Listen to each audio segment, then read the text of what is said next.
তুমি কি কানা? চোখে দেখতে পাচ্ছ না তুমি? হ্যাঁ দেখছো তো আমি ঘরটা মুছছি, ঠ্যাংটা কেন ছড়িয়ে বসে আছো কেন তুমি? পারো না ওখান থেকে। ও গিন্নি, এক কাপ চা হবে নাকি?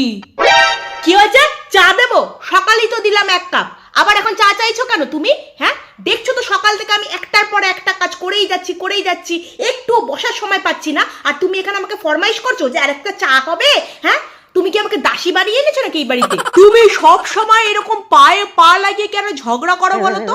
হ্যাঁ আরে বাবা, আজকে ছুটির দিন, বাড়িতে আছি, সেই জন্যই তো এক কাপের জায়গায় 2 কাপ চা চেয়েছি। তার জন্য তো চেল্লামেল্লি করার কি দরকার সেটাই তো বুঝতে পারছি না। কি বললে তুমি? আমি পায়ে পা লাগিয়ে ঝগড়া করি তোমার সাথে? আর তুমি কি করো? তুমি খালি কি শোনো, কিছু বলো না? তুমিও তো বলো, তুমিও তোমার সাথে একই সময় পায়ে পা লাগিয়ে ঝগড়া করো। হ্যাঁ আর তোমাদের উপর চেল্লাবো না তো কি করবো গো? তোমাদের লজ্জা শরম নেই? দেখছো সকাল থেকে খেটে খেটে মরে যাচ্ছি, আর ফরমাইশের পর ফরমাইশ করে যাচ্ছ। হ্যাঁ একটু পরে তোমার মেয়ে আসবে, এই সে আবার ফরমাইশ শুরু করবে। যত বেশি কথা বাড়িয়ে লাভ নেই, কথায় কথা বাড়ে অশান্তি হবে। থাক, ঠিক আছে, তোমাকে আর চা করতে হবে না, আমি বাইরে থেকে চা খেয়ে আসছি।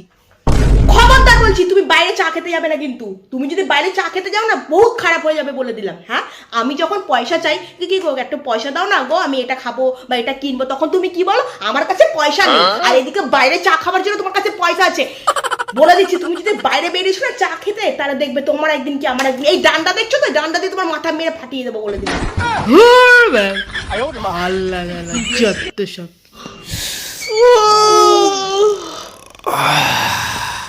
মা, তোমরা সকাল সকাল এত চেল্লাবেল্লি কেন করছো বলো তো? সকাল সকাল আমার ঘুমটা ভেঙে গেল। এই যে এসছেন আরেক নবাব নন্দিনী। আরে ফোন থেকে মুখটা তোল, তাহলে বুঝতে পারবি সকাল আর নেই, সকাল গড়িয়ে গিয়ে দুপুর পড়ে গেছে। বলছি কি, আমার লেবু মধুর জলটা রেডি করেছো? দাও না, খাবো, ভাল লাগছে না সকাল সকাল ঘুমটা। ও মা, কি বলছিস? লেবু মধুর জল রেডি থাকবে না?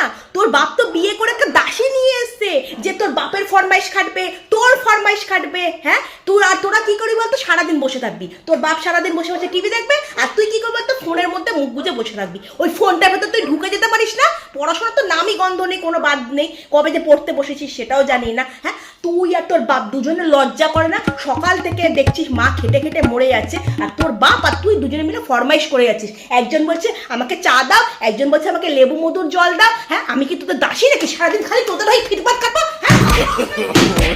no.